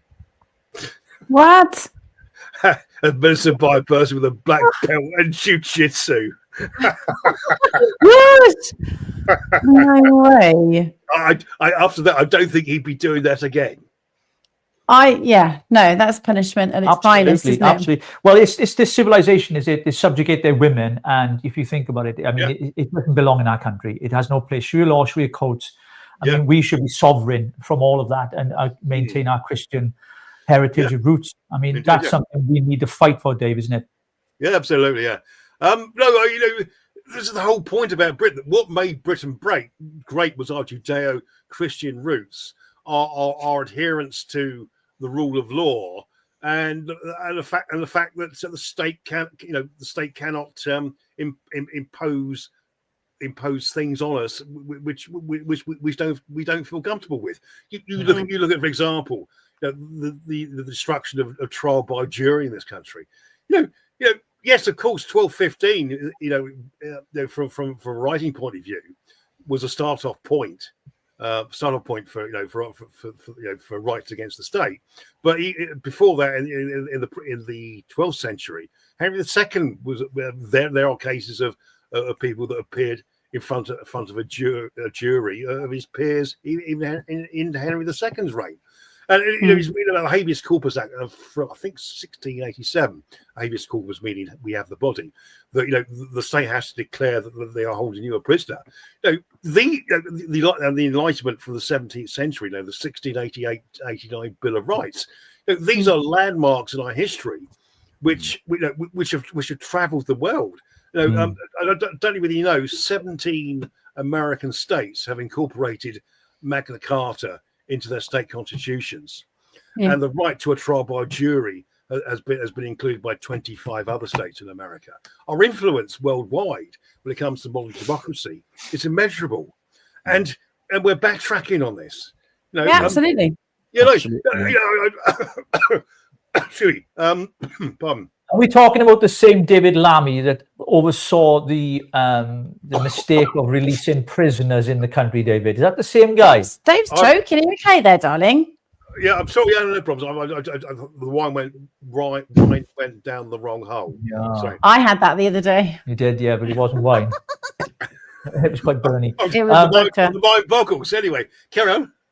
Yeah, Dave, I was just going to say the same David Lammy who oversaw the mistake of releasing. I'm laughing. It's not funny. It's quite serious, actually. Guys, our time is nearly up, right? So I don't want to just boot you off, obviously. So I'm just going to round this off. One of the stories we wanted to cover and finish off on tonight, before me and Rogue do our kind of end piece, is in the Daily Mail, guys. And it was about a hospital here in Wales. I don't know if you've seen this, but where a newborn baby died, cold, underfed. And the hospital is plagued by sewage leaks and pigeon feces in Welsh. Patients claim. Now, this is Cardiff University Hospital. And I'm going to put up some pictures on the screen for our viewers to watch. This is what the hospital currently looks like. So you get an idea of what is going on. This is the hospital itself. It's a walkway from one section to another part of the hospital, and it is this disgusting. Look at this. I actually this hospital here. I used to work there not long ago. Oh, really? Wow. Yeah. And leaky roofs, offices with no ceilings. You could see all the piping just bare, and it just looked dilapidated. The entire place absolutely Look dilapidated. at that. Can you see that? That's absolutely disgusting. Yeah. Like, that's health and safety issues right there, but also it's just like the hygiene. Like, what on earth? That is just full of pigeon poo. It just reminds me of a third world country hospital. I mean, like it's been bombed, like something in Gaza, to be honest. It's absolutely, and this is in Cardiff. I mean, Welsh Labour and devolution has been a disaster in the health service here anyway. We all know that. The figures don't lie, the stats are real. But to see this and experience it, and you've experienced it as well, Rogue, the dilapidation of our hospitals and you know, the father of the NHS, and Iron Bevan, was born just down the road from there, for goodness sake, in Eberville. And he'd be turning in his grave if he knew what was going on with the NHS right now, Dave. Absolutely. I noticed they still have the money to put the signs up in Welsh as well, but yeah. Nothing wrong with that. Nothing wrong with that, mate. As long as the Welsh signs are on top, as long as it's translated in English, we don't care. Oh well. Thought I'd get that one. We're missing the point here. A baby died. Yeah. A baby in special care died because it was on wet sheets, and and it got sepsis because it was underfed and was not nurtured and cared for properly, and that is a disgrace. This should not be happening today in 2025. Is that a reflection of the standard of nursing? Or the standard of the state of the hospital? I would say a bit of both, because they're understaffed. Yeah. Indeed, yeah. Here's the response from the actual hospital itself. Rogue, do you want to go ahead with that? Because I can't see. Colleagues within our capital and estates team provide continuous maintenance and repair works to the hospital infrastructure, prioritising the health and safety of patients and colleagues. This is done in conjunction with and supported by Welsh Government estates and capital colleagues. We strongly encourage any patients who have concerns during their care to speak directly with staff in the clinical area. Alternatively, concerns can be raised with our dedicated concerns team, who can provide a direct response to patients and their families. The Health Board promises to continue watching all its issues and thanks staff for submitting a maintenance request so it could be investigated. What the actual hell? I mean, that's mental, isn't it? That's the response from the hospital board. Can you believe that, Martel? Can you get your breath? It's evasive for a start. And does it really take somebody to report?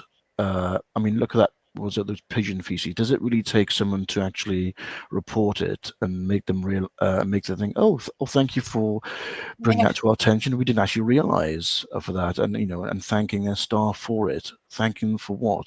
You just have to walk into the hospital and just open your eyes and take a look around.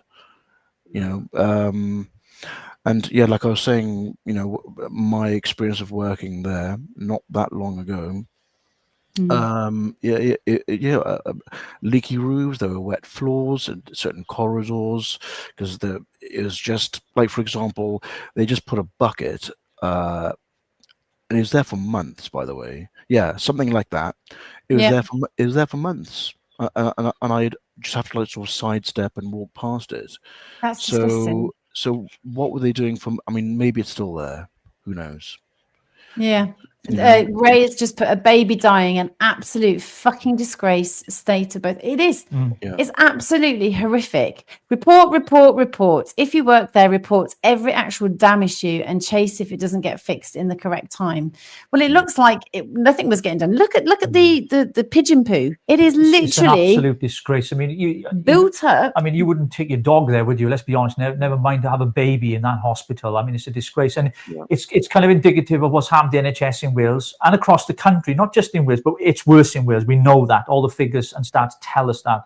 But I think, it needs a massive, massive reform. And I've been speaking to one of our guys on our team who's head of strategy about this. And he said it's going to take years and years and years. Our buildings are outdated. The staffing models are outdated. And he's on the show tonight watching in. And we've talked about, we've been to these hospitals, when you've had appointments, Rogue, and we've seen the state of the hospitals and the NHS. There are some good staff, don't get me wrong. There's some very good people, but by and large, our experience, and certainly yours has been, it's been quite poorly, isn't it? There are there's too many bank nurses, and there's not enough kind of continuity of normal staff that are having their shifts, because they're just getting people in from bank, and half the time they don't know what they're doing. They don't know their arse from their elbow, quite frankly. And it's just been this kind of like mad show of nobody. And there's also the communication, the language barrier. That's huge when you're trying to talk to people and they can't understand you, and you're trying to say, I've got a piece of metal stuck in my throat, or like I'm actually really seriously ill, and they're just like, oh, you'll be fine, you'll be fine. And it's like, what the hell? So I mean, the communication is a massive issue, I think. Oh, well, there we go. That's your National Health Service for you, and politically correct hiring and DEI hiring and things like that. Generally, the NHS to me is, you've got the doctors and the nurses and people like that. They're the lions, but they're led by donkeys. Well, I think there's a stat, was there are more managers than there are healthcare professionals in the NHS. Yeah. So that says it all. Yeah, absolutely. What are they doing? Make me CEO and I'll sort it out in a week for you. Dave will sort it out. Dave. That's it. Fantastic. Well, we're going to finish off on the final story. I thought I'd put this in, Rogue, didn't I? It was putting the program together tonight, but we really wanted, thank you to Martel for coming on. And of course, we've kept his identity private for his own safety, because he was talking about his own community, being a former Muslim, an ex-Muslim that has experienced what it is to see what goes on behind the scenes. In particular, at the start of the show, if you've not watched it, make sure you watch back, talking about the mosque in Cardiff and how it promoted Hamas video, and they celebrated it, about the attacks on October the 7th. And so, you should watch the video back. If you're watching on X as well, thank you. If you're watching on YouTube, please subscribe. But I'm going to go to this final story, gentlemen, if I may. And it's to do with a guy that was arrested, for a teacher actually in Ireland, for refusing to teach trans ideology in school. Just watch this and we'll come back.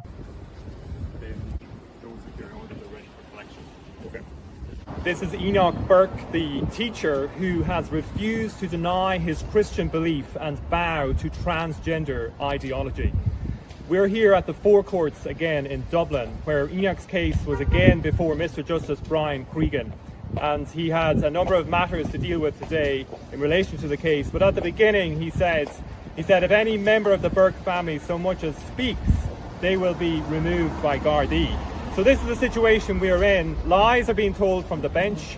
Enoch Burke, his name blackened, the Constitution set at naught, the law disregarded, and if a person so much as speaks a word, they will be removed by a battalion of Gardaí. Judge Cregan today has given us a new version of the Constitution regarding religious freedom. He said if Enoch Burke practiced his Christian belief outside the gate, this would never have happened. He said it 3 times today. So he is telling us you can have your religious belief outside the gate. But that's not what the Constitution tells us. It tells us that we have a constitutional right to the free practice and profession of our religious belief. Wow. That was earlier today. I don't know if you've seen that news report, Dave. What's your thoughts on that? Enoch Burke is a political prisoner, isn't he? Yeah. I'm sorry. He's entitled to his opinion. He's entitled to say what he likes by anybody's standards. I can only assume that Ireland has become a fascist adjacent state. I just cannot believe how it is obvious in your face with a lot of trans children. They are they have been manipulated and used by other people for somebody else's agenda. And the fact you punish somebody for sticking to their Christian beliefs, could you imagine, in a school in Ireland, that the only thing where there were Muslim teachers or Muslim staff were only having pork today? Could you imagine that happening? Well, I'm sorry. Yeah, that's the sort of the analogy I would give you. I think the problem with Ireland is that there is no effective political opposition. The only opposition in Ireland is demonstrations on the street. And thank the Lord. I'm not dismissive of advance, but I would have no objection if advance had 600 seats in Parliament in 2028. I'm just being practical rather than ideological about it all. I think advance particularly have a good case for holding Farage's feet to the fire, and I think if they do have an electoral pact, I think if advance stand up against a few conservatives who are given a free rein from reform, you might be able to sneak a few people in, and I would welcome that. I generally would welcome that. I'm not anti-advance at all. I'm very pro-advance. Conceptually. I'm just being real politic. I'm just being really practical. Sorry, I've got completely off the subject here. Everyone's opinion is worth listening to. But remember, David, opinions like arseholes. Everyone's got one. Do you have to say that every single time? Yeah, absolutely. I've got to get on the show. Absolutely, yeah. But thank you for that. Fantastic. Well, guys, I think we were going to go off, but we're going to stay on here, actually, because we've got people joining us and people on X as well. Thank you for joining us tonight. If you're able to make a small donation to us to support the work that we do, please go to the link on our page, which is on our YouTube channel, under links, buy me a coffee, or you can scan the QR code, which will come up on your screen just in a few moments now. That will help us continue to do what we do and for Rogue to have her hair done. Thank you very much for that. We'd appreciate every single donation. That'd be very well appreciated. So what's been happening today? What's been happening in your world, Dave? Because you're all over the place. You tweet about 75,000 things in a day. I mean, how you find the time to do it, I don't know. Your thumbs or your fingers must be sore, mate. What's going on in the world of Dave Atherton? What have you been up to, mate? Right. Okay. Well, I'm trying to get something arranged on the literary side of Britain. I'm fiercely pro-Israel, so I'm doing 2 or 3 things on the Israeli front at the moment. And I've found out I'm the cheapest PR person in Britain. Do you want bums on seats for an event? Give Dave a ring. He knows so many. Brilliant. Yeah. So there's an event that's coming up in the House of Lords in the next couple of weeks, which I've asked to get a few people along for. And by the way, if anyone's listening and lives in the London area, on 30/11 we have a drinky poos for the so-called far right. It's the Far Right Night Drinking Club. Drop me a DM on X. I'm Dave Atherton20, and you're welcome to join us. Got a few celebs coming along. We got politicos. You were going, Rogue? I didn't know you were going. Why, thank you. Yes, I was invited way before you were. I never got the invite. The postman didn't come to my house anyway. Indeed. You're welcome to join me. The only thing I would say, I don't know you that well. I don't know you personally. We're going to have to speak over WhatsApp to confirm your identity. But because we really don't want some nasty people coming along. Absolutely. So indeed, but of course, you're welcome to join us. The more normies, the better, as I say. So that's what I'm up to. I'm organising that. Somebody's just put they're gonna consider that. So there might be this is Martin Pringle, and he likes to mingle. Funny enough, we were talking about this. We're thinking about doing a tour, aren't we, Rogue? A Richie and Rogue tour. So we're going. Hang on a minute. Stop. Richie and Rogue, or Rogue and Richie. This is part of the poll. Yeah, we've done a poll. We've done a poll, right? I'm going to bring it up now. Don't worry, they can't see this. I'm trying to find the poll. I did put it on the screen. No, it's not there. I did screenshot it. I don't think you did. I did. So there is a poll, right? Yeah. And it's either should it be Rogue and Richie or Richie and Rogue? What do you reckon, Dave? Well, the second letter is I. You do things in alphabetical order.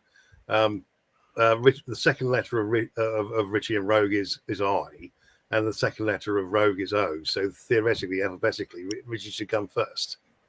Oh, there we go. Wow. So I'm going to pull up the poll now so you can see it. I'm just going to get this up 1 second. Oh, wow. Martel, what's your thought? Which sounds best, Richie and Rogue or Rogue and Richie? Which sounds best? I think Richie and Rogue sounds better. I don't like this, like saying Rogue right at the start sounds a bit sort of raw. I don't know. It seems a bit maybe a bit more aggressive. I don't know. But Richie starts off nice and soft and ends with a nice flourish with a Rogue at the end. Should the show be called Richie and Rogue or Rogue and Richie? Let the battle commence. And so far, I'm on 27%. Boo! So if you're on our community, by the way, we've got a community on our YouTube channel here. Please be part of that community. Ask questions. Have a conversation with each other, but enter into the poll as well. Let us know. We're also going to be asking you as well. We should have on because we've got loads of guests coming up. Actually, Don Keith from the United States of America. We got Ezra Levette on. Ezra Levette on from Canada as well. We got him on. We got Father Calvin Robinson for a Christmas special on the 17th of December. So make sure you got your Christmas jumper on for that and your mince pies and your glass of brandy or Baileys. Oh, yeah. Do you know that you can pour Baileys over your mince pie? Oh, that's a whole new level, guys. Yeah. And on Sunday, we love our Sunday show, Rogue, don't we? It is a recap of the week, and that's where we just let our hair down and have a bit of fun. Because this Sunday, we've got a friend on, Haman Singh Kapoor, who you might know. I got the wrong one there. That's not him. That's nothing like him. It's just this. I think, Dave, you know him, don't you? This is an article that he wrote. I'm trying to find a picture of him. I can't find him. But he's an Afghan Sikh. That's not it. I didn't see that. Actually, let me go with this. This is a stat for you. Scientists, women's farts smell worse. Studies have shown that, and I believe it to be the case. I think all the men would say amen to that. I don't think I agree with that. That's a worldwide statistic, that is. I've lost my trail of thought now. Haman Singh Kapoor is on with us on Sunday, and he's a Sikh, and he loves his country. He loves being part of Britain, like Martel, and he sees himself as a British citizen. And obviously, he is a fighter of freedom and everything else. And he will be on Sunday. Yeah, I'm looking forward to seeing him. He's great. He's also got a fantastic restaurant in Hammersmith, which I've been to. Have he? Should we all go? Should we all go to the restaurant? Dave, we're coming down. We can go to the polo then. That's a good idea, because on the 13th of the Christian event, we could always go down there for something to eat and something. Shall I book it? Shall I book the table with him on Sunday? I'll be like, right, we're going to come and do a live. I think we should do a live there. Yeah, absolutely. We could do that. Actually, yeah, we could do it, because we're talking about doing a live with Richie and Rogue and Richie. We're going to do a live with a live audience. That's what we want to do, so we can have a bit of fun, a bit of banter as well, because that's what we like to do. We like a bit of fun, a bit of passion as well. Because every day, right, having to trawl through all of this stuff, Dave, I don't know how you do it. How on earth do you cope having to go through everything and process it and then recognise we're in the shit, mates? No, exactly. Caroline, it wasn't. It drains. Rogue has obviously been trumping. I have not. Try and get a photo of him up when you talk. What? I'm getting a photo of our guest up for next week. Oh. While you talk. A picture of him. No, I don't think my. You got my new glasses, by the way. I got these from Specsavers. I do. I like your glasses. I can actually see now. Ray is laughing. He's a journalist. Yeah. He's a journalist. Would anyone like to hear a Christmas joke? Yeah, go on. It's a bit rude. Oh, I love rude. Come on. Okay. A woman goes into Anne Summers' sex shop. And she said, "Do you have any blow-up rubber dolls?" And the shop assistant said, "Yeah, we've got 3 types. We've got the Harry Kane, the Ben Stokes, and the Father Christmas." Well, what's the difference? Well, the Harry Kane, he dribbles before he shoots. David. It gets better. The Ben Stokes, once you get him in, you never get him out. He's a cricketer. And Father Christmas, he only comes once a year, but when he does, he fills up your stockings. That is actually brilliant. Oh, we need more Christmas jokes. We haven't heard. You got some more? Go on. I've got another one for you. Go. I'm a Christmas Grinch. You know, Okay. It's expensive, it's tedious, and I can't stand it. But anyway, how do you spot Dave's house at Christmas? There's a parking meter on the chimney, padlock on the dustbin, with the toilet paper hanging out to dry. Sorry, that one fell flat on his face. Oh, Lord. Hang on. David, you should be on stage, David. You really, really should. Do you know what? You can come on when we do our road trip. When we do our tour. We're going to do a special live, okay, and we're going to have it in our little office, and we're going to actually select a few people to come and watch us doing live. And I think you should be on there, and you should be actually the compere giving the jokes. There will be wine available, David. Okay, fine. I'll go look at some Chubby Brown and Bernard Manning jokes. You know, let's go really set the evening alight. You know. Oh yeah, definitely. So this is we've got on Sunday. It is Haman Singh Kapoor. He is with us talking about how he's been attacked actually for standing up for British value and cultures. But he's a Sikh himself, but a wonderful guy. He's been around Tom Robinson, and of course he's been around you, David, many other freedom fighters as well. Yeah. So we're really excited about having him on. He doesn't know we're coming to his restaurant yet, but Rogue's just invited us. Oh yeah, I've invited myself. Invited you as well, Dave. We're just having a night then, aren't we? What will you be doing, Martel? Will you be coming to the Tommy Robinson Christmas Carol service? Yeah, I was thinking of it. I've as an atheist. I'm just curious because obviously you were a Muslim, you've become ex-Muslim, and now you're an atheist, but you're quite happy to stand with Christians. Oh, of course. That's brilliant. Because we're still a Christian country, and I think you'd be surprised how much of our civilization is built on Christianity. We just don't realize it. You know, I don't know if anyone's read the book by Tom Holland called Dominion. Tom Holland Dominion. Yeah, Tom Holland Dominion. It's a very, very good book. It's essentially he's a historian, and ironically, he did a very controversial documentary on Islam. It's a very well-regarded book about how the West was essentially built on Christianity and how much we take for granted that actually how we think is actually has roots in Christianity and not in atheism. It's a very, very incredible book. Somebody's saying that we should have Bob from Speaker's Corner on. Now, we actually went on to Young Bob's, didn't we? That's what I'm about. No, said. Yeah, old Bob, not Young Bob. Oh, see? Old Bob, not Young Bob, although we love Young One too. However, Young One, when we went on there, he was brilliant. He's going to come on as well. He will come on, but somebody was slating my hair. You don't this do that. person, don't right? Don't slate me. Yeah, do you know what, right? I get badass when I get slated. So they said it was a picture of a pigeon, and this pigeon actually said, what did she say? Oh my God, send this woman my way and tell her that her hair is a state and I will actually fix it for her. Did you drop into a DM? Is that a word there? Yeah, ma'am. I said, yo, brethren, come here and tell me exactly what you think.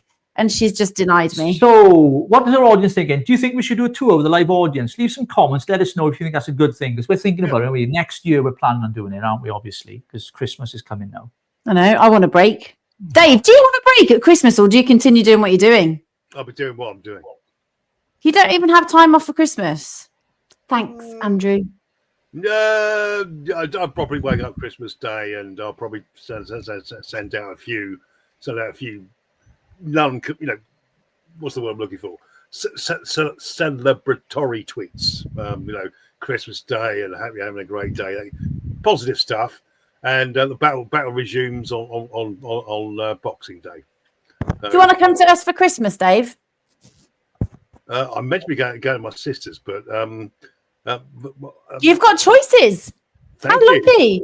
Thank you. Choices. Yeah. We won't forget Northern Ireland. Someone's just said, please don't forget Northern Ireland on your tour. So we've been invited there now. Your hair looks, I am so your hair looks absolutely fantastic. Oh, thank you.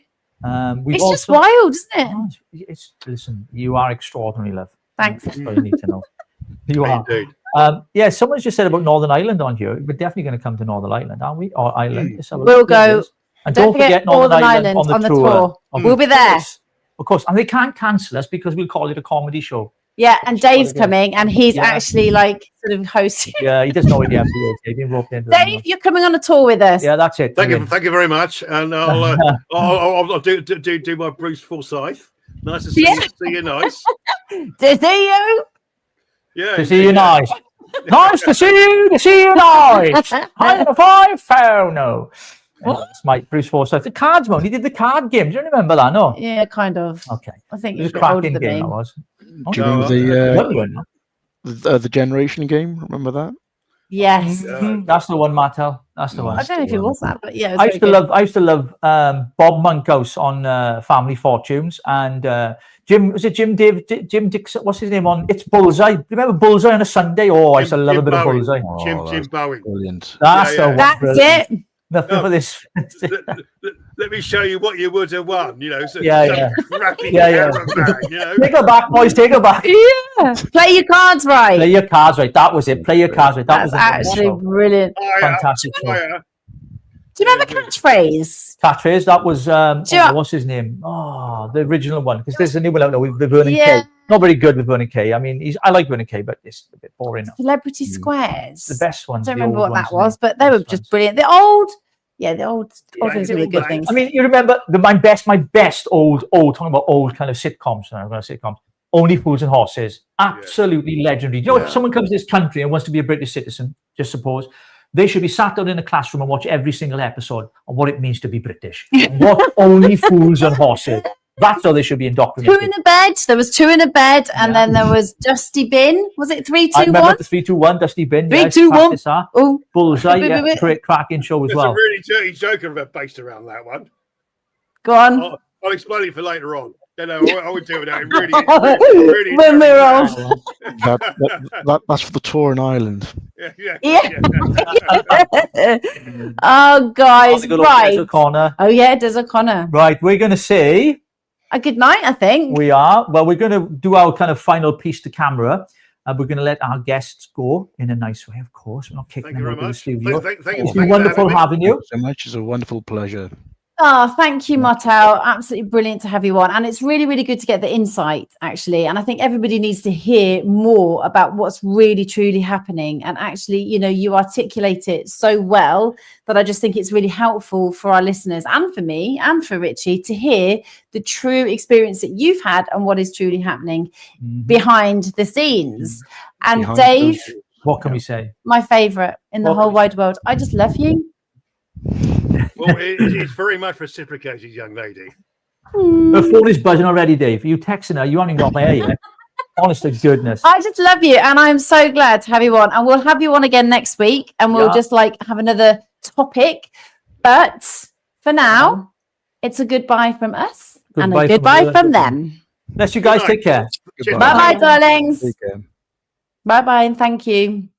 Wow, what a good show. It's fantastic. I enjoyed having them on tonight. I think they're brilliant. He's always good, don't he? I love Dave. He's a breath of fresh air. And Martel is new. We're still live. It's all right. Our producer's walking around thinking we're finished. We're still live. Do you want to come and say hello? Do you want to say hello? Do you want to come and say hello? Come and say hello? Come on. Come and say hi. We got a young person as our producer tonight. Come say hi. No. Okay, he's gone bright red. Really shy, but he thought when we said we wrapped, we finished. We just because the guests we wanted them to go because we come to 10 o'clock. Hi. You don't want to come and say hi?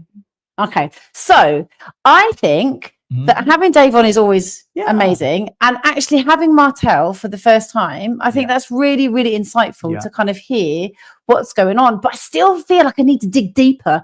I am never satisfied until I've dug right down and I've got nothing more to dig up. Do you want a shovel? Yes, that's a Scorpio trait, I think. So I'm going to keep on asking further questions. And actually, in our community on YouTube, if you've got any questions that you'd like to ask Martel or Dave or any of our guests, please, please, please ask them. And then we can pose them to them, can't we, when they come on. So this Sunday we've got... we've got Haman Singh Kapoor. He is, as I've said, he's a Sikh, but he loves his country. He's coming on to talk about the persecution he's faced standing up for British values in his own community, similar to Martel actually, but obviously in a different kind of community. And so he's going to be coming on as well. We have any questions for him, please pose them in the community, the YouTube community. I interrupted you then.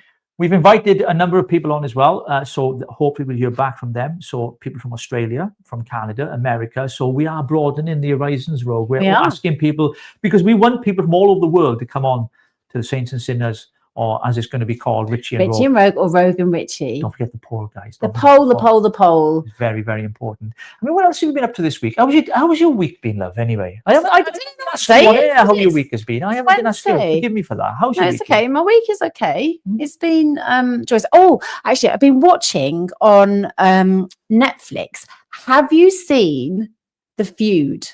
Oh my God, it's brilliant. If you haven't watched The Feud on Netflix, you must watch it. I am going to watch the last episode tonight. Do you want to join me? Well, I need to watch the rest to watch the last episode, but we've been sponsored by Netflix. And you haven't No. We're not. But I just really, really, really want to watch it because it's so exciting. From you, it's really good. You did say very, very good. So I would recommend that to everybody. And that's really all I've been doing is the show on. Did we do a show Monday? We did. We did a Monday, Wednesday, Sunday, but we'll probably do another one. When we're going to do another, you should just say we're going to do a live. Yeah, we do it. We do spontaneous lives, don't we? But we do a lot of shorts. Yeah. I like doing my shorts because I can swear. I like swearing on my shorts. You do indeed. You do indeed. The highlight of my week was going to Specsavers and getting new glasses. Do you know what? That's an age thing, isn't it? The highlight of my week is getting glasses. Have a look at them. My glasses. I can see now. See, put these other ones on because these make your nose look like an absolute honker. My nose is big anyway, love. We know that. Like your ears. I know, they're amazing. These. But you hide them with your hair. You got hair. I can't hide this. It's stuck on my face, love. You know what I mean? Well, do you know what? It's all those boxing matches that you did for charity. True enough. All the scars from rugby and from boxing. But those days are over because my knees can barely walk anymore. Well, my knees don't actually walk, do they? My knees that help me to walk. I mean, it's just... You know, when you get older, it's the small... I don't know if you've noticed as you get older. Is it the small things that can bring you the most pleasure? And the simplest things, you know... Like Netflix and a hot... chocolate. Hot chocolate, I was going to say. So we're going to go to some of the comments now. Take it over there, Rogue. I am taking over. I'm just... Go from some of your comments before we call it a night tonight because it's 10 o'clock. Brilliant tonight. Well done, Pete. Thank you so much. Thank you so much. The R&R show. That's what people are saying, I think. You can't call it an R&R show. That's just... Why? We'll speak to our creative guy. And say R&R. R&R and see what he thinks. He'll be like, what's that? Don't be shy. There's only 34 people watching. There's not across There's two not platforms. actually. We're on X as well. Thank you so much. Well, thanks for that anyway. But yeah, please share the broadcast. We can get more people watching. Thank you for that. Good night, all. Great show. Thanks, Martel and Dave. Thank you, Jenny. How many people are watching on X, actually? We have got... Because we have two platforms we broadcast. We have three, We'll be on Facebook soon. But two platforms, which is X and here. So let's have a look. Do you know what? Who's just said that? No, they just... Mind your language. Oh, bouffon. I like to swear, but I am censored. Lol, you're right. That is not us, says Martin. Who is this person? Let's find out. Right, this person, Scott. Don't be shy. There's only... Guys, there's not.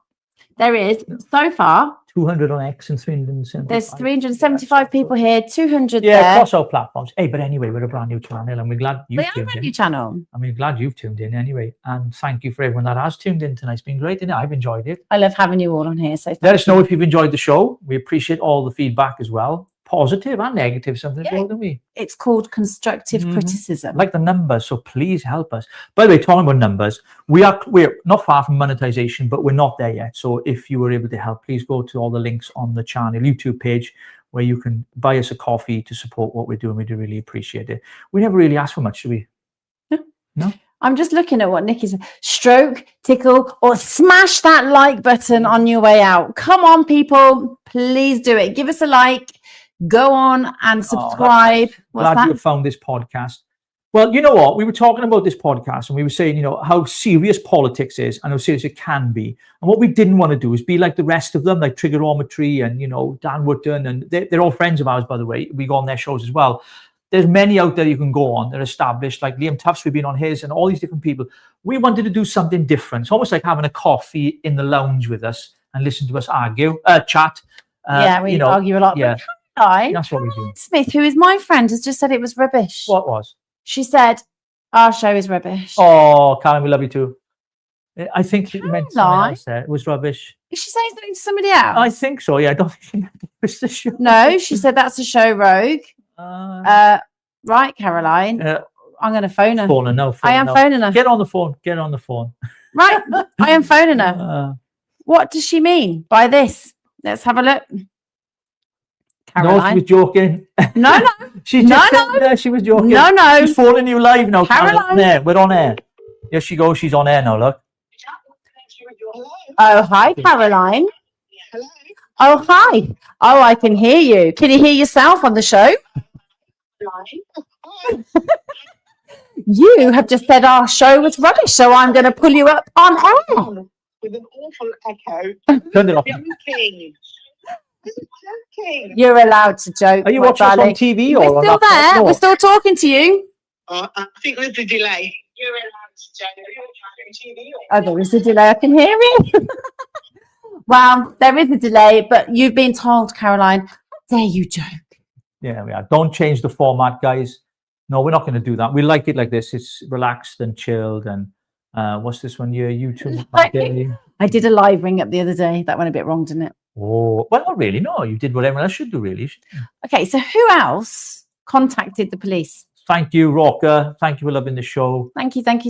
Rogue has no inhibitions. Actually, I don't. Actually, no, that's not true, actually. You're very modest, actually. People have a perception that you don't, but actually, when it comes to what really matters, you can be very principled. Oh, I'm very principled. Exactly. I am very You just principled. don't give a shit. No, I don't. Oh, geez. Still Still waiting for a visit. Oh, Andrew, we are coming to find you very soon. Don't worry. And Caroline, laptop. She's playing on a laptop. That's good to know. Well done. Well, that's good, Caroline. That means then you can scan the QR code and you can make a donation. There we go. You go. After you're telling us it was rubbish. Okay, over there. Please scan it. Cheers, guys. Thank you very much.